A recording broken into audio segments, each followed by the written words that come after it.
Greetings, Israel. Welcome to Teotw Radio. This is a new format my brother and I put together so that we can have dialogue with one another and maybe have future guests. So, with that, we're going to have Yakoba, my brother, uh, make a statement. Hi, Israel. Good to be speaking to you again. So, after my video that I did called Rattling Bones, there's been a lot of discussion about Dr. Ericana Shiambori Quo. And so I wrote up a little thing on our Ning site. It's called The Big Stink About the AU. And so I wrote this to clarify Teo's position on the rattling of the bones. Now, in this discussion here that we're going to have today, we're going to give our opinion about the whole thing, but I just want to clarify what rattling of the bones was. So this is what I wrote. Everyone is up in arms about the call to the diaspora from Africa and Dr. Ericana Shiamboro Quo to come and join the continent. They're concerned about things like Freemasonry and about wanting all of our money and not wanting us. All of which are valid concerns. However, some think that Teal Ministries is endorsing these ideas because we are excited to see the fulfillment of prophecy occurring. Teal does not think that anything man does will be good for us. We do not endorse a move to Africa at this time. And if you would like to invest in Africa, do your due diligence like you would any other investment. Is investing in Africa a good idea? Maybe. It looks as if Africa will be the next China. In the prophecies, the call to unite with Africa is what you would expect to see. First, the bones start to make noise. What type of noise? It has to be a call for unity. Now, why do I say that? I say that because after the noise, the bones start to come together, and then comes the sinew and the flesh. Now, in Ezekiel 37, right, we see that the nation of Israel will come together. This gathering is ordained by the Most High. But when they initially come together, there is no life in the newly formed body. Now, this shows that although it is ordained by the Most High that they come together, it is with the plans of many nations working together. The final God-centered nation of Israel will not happen until Judah comes back, filled with the Holy Spirit. Until this occurs, there will be a lot of men trying to manipulate us. When the Most High tells the diaspora to move, they will know when to move. There will be no doubt when to move. All of Isaiah 60 will come to pass. The diaspora should wait on the Most High to call us. He will tell you to flee Babylon and the lands of your captivity. He will tell you. There will be no doubt when to go. When we say that prophecies are occurring because of this call by Africa, it is just another sign of the soon Exodus. It is not the Exodus. Why people are making a big stink about this speech boggles my mind. Everyone who is making a stink about this are putting the cart before the horse. Tell Ministries is in no way telling you to do anything other than to look at the signs. And if anyone tells you we said anything else, they are a liar. Now, my brother and I, we're going to give you our opinion on this whole matter now, right? Because rattling of the bones was just a teaching so that you can recognize possible fulfilled prophecy. And as you saw from the other shows, we showed you the plagues that were occurring. Okay, so this is just another one of those signs to call for unity, which is what you would expect. But now we're going to give you our opinion on this matter. Okay, our opinion. You do what you want, but it's not going to be filled with fear mongering. So, Yakoba, my question to you is: Did the doctor ever say that that she is suggesting that we take our money and put it in this big pool of money that we can put in there that we lose control of in order to have influence over Africa? Is that how you interpreted what she was saying? That was far from what she was saying. uh, what the doctor was saying, or the ambassador. She was saying, we can take our money and put it in an African bank. We would have our own individual accounts from the diaspora. So the diaspora, each one of the people in the diaspora would have an account with so much money in it that they can pull out at any time, just like you would any account in an American bank, right? And what she was saying was that the influence of this diaspora, right? The influence of this 1.2, 1 point whatever billion, she said, the influence of having so much in that account would be able to influence Africa or influence the AU. That's all she was saying. She didn't say anything about us putting all our money together in a single group account that you can never get access to. All it is like a savings account, basically, and you could pull that money out at any time. That's what she said.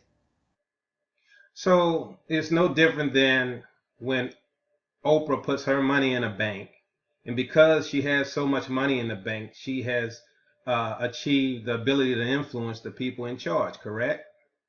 Correct. Okay, so that's my understanding of it. So I mean, how is it people have interpreted that as an invitation for the diaspora as a whole to come back to Africa, right? To retrieve the so-called scattered and say, hey, come on back home. I didn't hear that. Okay, what I heard was there's an open door for the diaspora to participate in the motherland. Is that what you heard? Because that's what I heard. Well, if you listen to the ambassador, Ericana, there was a bigger plan, right? You had the initial plan of us pretty much, bringing that money together to be an influence, right? Because money talks. That's what she said. But she also talked about a conversation she had with the Zimbabwe prime minister and about getting land. So initially, she asked for like 300 hectares, and he's like, okay, well, that's all you're asking for. You should be asking for more. And she said, okay, well, how about 1,000 hectares? And so a hectare is 2.5 times more than an acre. And so what she was saying is the plan would be for us to build hospitals, businesses, and all these things. Now, you know, obviously she was talking about what we would call the elite of us, right? The elite of the diaspora. She was talking about doctors, right? Lawyers, scientists, professors, all this stuff, right? Not so much, the common man, let's say. And so you got to think about this, right? Even though they may want to bring in a long-term plan, all of the diaspora, initially you have to build a foundation. And they understand that we have the knowledge, let's say. We have the knowledge to benefit the continent. So, because the continent needs help. Well, see, The continent, let me yeah, finish. go ahead. The continent is not in a stage to help those who cannot benefit it, right? You have to get those doctors because they need doctors. You have to get those scientists because they need scientists. You have to get those technological people because they need that, right? If you're going to bring a continent together, right, you have to build it, right? And in order to build it, you got to get the people who have the knowledge to help build it. Now, once the foundation is built, then you would end up bringing in what you would call the common person. So officially, my understanding is that colonization only ended 60 years ago. So, our people are asking, well, why didn't they come for us before? They didn't even run their own country until 60 years ago. So they had no ability then, they have no ability now. What they do have now is a lot of other nations putting money into them, which empowers them to reach out to us, right? So they had no ability to do anything for us, and even now, in my opinion, they don't really have the ability. What they have is opportunity, and what they're doing is providing us opportunity.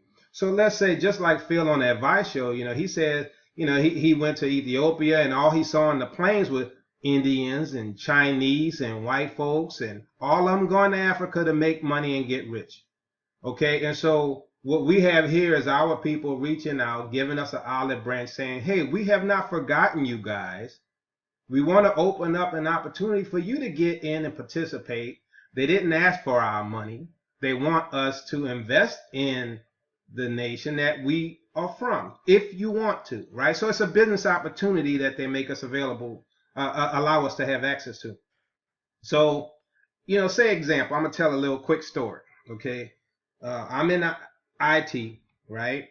And years and years ago, I had the opportunity, well, I had the foreknowledge to invest in like Netscape and all these big companies. Okay, but the way America has structured this, only people with millions of dollars can get in on the IPO. So you can't do anything. You basically are designed and manipulated into being a servant of the industry, right? Of the United States business sector. You're taught to get a degree. You're taught to work for them because you are not allowed to participate in that system. Okay, so um, yeah, so that, what I'm seeing Africa doing is giving us an opportunity to get in and become Fortune 500 players if that's what we want. Now, there's risk involved in that, right? Yes, there's risk, but there's risk in any business venture. They're allowing us to participate and potentially have access to resources. So we must understand, okay, what you would expect to see prophetic wise is what's happening. You would expect to see a concerted effort to come together as a people. You would expect to see bones coming together. And then on those bones, you're going to start seeing sinews and you're going to start seeing flesh, which means you're going to start seeing the nation being built. You're going to start recognizing a unity, right? This is what you would expect to see. Now, does this mean it's time for you to leave the continent of America or wherever you're at and go to Africa? No, right? Because when you see Isaiah 60 come to pass, then you're going to know it's time to leave. But can you take advantage of an investment opportunity? Yes, you can. Now, if China is pouring billions and billions and billions of dollars into Africa, you think that's not a good investment? If Turkey is going in there and pouring billions in there, you think it's not a good investment? Europeans are coming in there trying to negotiate. Everyone wants to get a foothold in Africa because Africa has the resources, and now Africa is coming together as a continent, which means they're going to have influence. Now, the difference between Africa and China is that's your people. And your people are saying, hey, we know you're the diaspora, right? And we haven't forgotten you. We want to give those who can a chance to invest. That's all this is at this point is an investment opportunity. You can take it or you can leave it. And you shouldn't try to tie this into the fact that God is telling you to do anything, right? Because like with any investment or anything you do, you should pray about it first and you should do your due diligence and investigate, hey, what contacts are out there in Africa? Who can I talk to? What country is more stable than another, right? What kind of securities or policies they have in place to protect my investment, right? That's how you should be thinking, like any other investment, right? You want to go invest in a bank in America, you got to figure out, hey, do I have the resources? Can I do it? Is it safe? Is this a scam? What, right? You got to do your due diligence. That's what this is. And so, to come in and talk about, Freemasonry and all these different things, okay, those may be valid concerns, right? So, which is why when you're doing anything, you need to do your due diligence. Because even if it's run by Freemasons are businessmen, right? Almost any company you're dealing with that's a big global company is run by Freemasons, right? I mean, that's just a fact, right? Right. This whole system in America is run by Freemasonry. You cannot climb to the top in most cases without being part of the order. Okay, that's the reality of the thing. You wonder why certain people always go to the top. You wonder why, hey, this guy doesn't have the qualifications for that position, but he was selected to replace the guy that's retiring. How did that happen? Because of the Freemason connection. Okay, we understand that, but the whole system is run by Freemasonry. But what is occurring is that the Negroes around the world are saying, hey, things have changed, and we're not going to play the games the way the Europeans play them. Now, do the Europeans have puppets in place in Africa today? Yeah, but what about people like Julius Malema? Is he a puppet of the Freemasons? I doubt it. Okay, so if that's the case, he's the kind of guy we should support. He's the kind of guy who has the vision to make his people free. Okay, but hey, you have to be wise and you have to be led of the Holy Spirit, right? The only thing that's happening today is that doors that were once closed are opening. Now you make of it what you want to. Don't go around saying tales saying you should be involved in any kind of operation, that you should move to Africa, because the Most High is going to make that call. So let's say the credit union thing. Okay, first of all, that's one idea that was given by the ambassador. That was her idea. Her idea. That was not the government's idea. The government said that, hey, it's not a bad idea. It's very interesting. We want to talk more. But she came up with that idea. Okay, that was one way of her. That was one of her ideas of how the diaspora could have influence. That was it. Now, in my opinion, I think if you have an investment mind, you may want to focus more on creating something like an investment club or an investment group, where you pool your money together as an investment group, and then pursue an activity. Let's say in Africa, there's a huge need for stable electricity in some areas. And, as one brother from Africa told me, what's really happening out there in the rural areas is solar power, right? Because it's the only feasible solution, right? But even in the cities, let's say you have coal or nuclear as an option, if that is the path they want to maintain, you still have an opportunity to bring it to a place where it's not today, right? So if you want to invest in those kind of industries, which you have no opportunity to participate in today in America, you have no opportunity to participate in the utility grid, the electrical grid, right?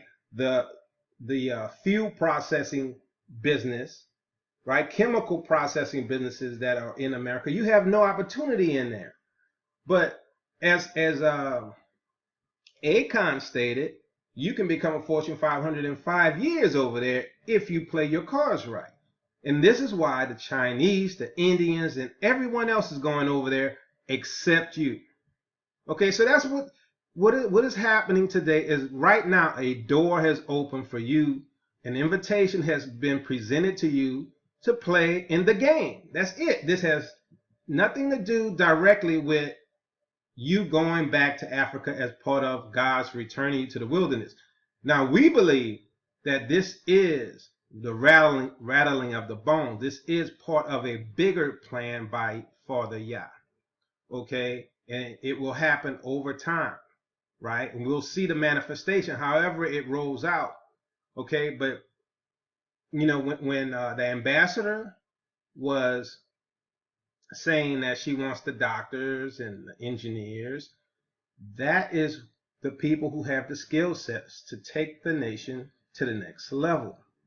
Okay, and when you take the nation to the next level and you become to be an economic powerhouse in the global system, you can then bring your people from the diaspora back home one at a time, right? Re-educate them, give them skill sets, right? This is a thing that could happen where over time, since the curses are being lifted, right? Since the 400 years are being lifted, all of a sudden you're seeing these opportunities. So yeah, it's, those people with those skill sets should go first because they can do things over there, right? Africa as a nation doesn't have the ability to take care of you, but the people with the knowledge and the skill sets that the Europeans have, those Negroes those Israelites who have those skill sets should be the ones to go over there to build it up because they have the talent.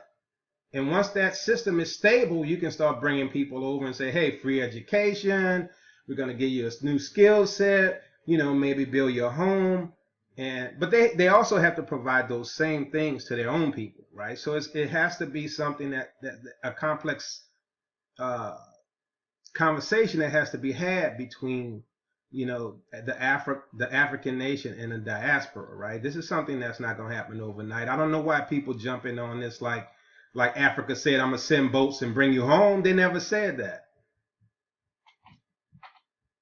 And so we also must understand, right, that you would expect to see what you're seeing prophetic wise. You would expect to see stage levels of awakenings, right?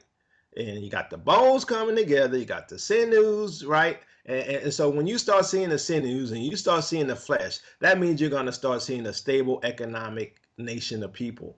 You're going to start seeing a recognizable, unified people, right? And then one day you're going to see a whole nation united, right? With no spirit, right? And then later on, you're going to see, hey, the children are coming back, right? The diaspora is coming back. The scattered is coming back. Like as the scriptures say, Yah's children are coming back. And we think, as you saw in my Rattling Bones video, that Africa is more than likely the wilderness of the people. And we're seeing this happening. So if you have in your mind that this is the time to go back to Africa in fulfillment of Isaiah 60, no, it's not. Because in fulfillment of Isaiah 60, what you're going to see is Gentile nations giving you reparations, right? You're going to see gold and silver and cattle and goods, and you're going to see ships and planes being sent for you to bring you back to the continent. You don't see that. So it's not time to go, right? And so if anyone is saying that Africa is at the point to take you in, no, it's not. But what you would expect to see is the foundation being laid for your return. And that's what Teotw sees, the foundation for your return. Teotw also sees the judgment of America about to happen. Teotw also sees opportunities, though, for you to invest. Now, like with any investment, you don't have to do it. But don't hold Africa to any standard you're not going to hold America. Don't hold Africa to any standard that you wouldn't hold China, because it's an economic, let's say, basically a public system, right? It's a Gentile system that they're working in. This isn't the system of Israel with Israel's laws and Israel's, preference for its people, even though they're trying to get there. I mean, a lot of them are still controlled by the colonizers, right?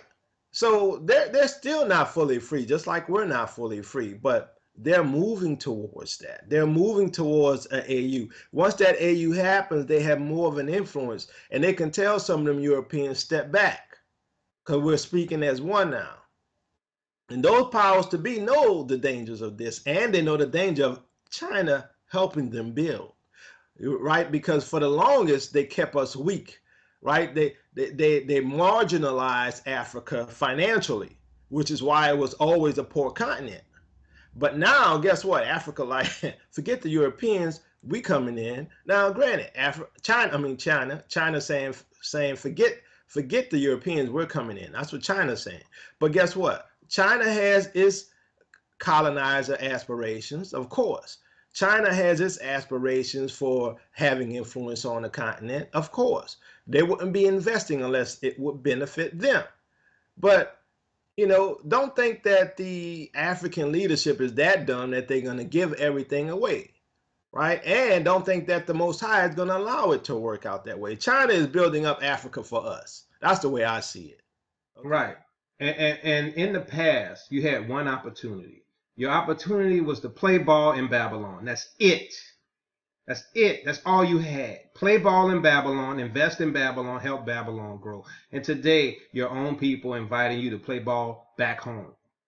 You have an option that you did not have before, where you can go and invest and have entrepreneurial aspirations in your native land, or in the nation of Africa, right? Because some of y'all gonna say, well, we ain't African. Well, the Middle East is Northeast Africa. So let's get that straight, right? So you are an African Israelite, for those who know who they are. So for me, this all I have to say is the rattling of the bones will say, hey, these are signs. The way we see it, this is the rattling of the bone. This is another sign, just like the plagues that I showed in my other videos occurring around the world. This is just another sign of the fulfillment of prophecy coming to pass. Is it time to go home? No, no, it's not. As I said, you'll know when it's time to go home. You're going to see Isaiah 60. And before you leave here, there's going to be increased persecution because Israel leaves crying, saying, show us the way to Zion. So, let's stop with all the scare tactics and stuff and saying, oh, they're Freemasons. Oh, they're this and that. Okay, they may be. It doesn't negate an investment opportunity there. So that's all we're saying, right? Let's use some wisdom and let's pray about it, for you individually, right? Whether or not you're going to invest. Because I don't know what I'm going to do. You probably don't know what you're going to do. Some of us don't even have the money to do anything, you see. So, it may not be a message for you.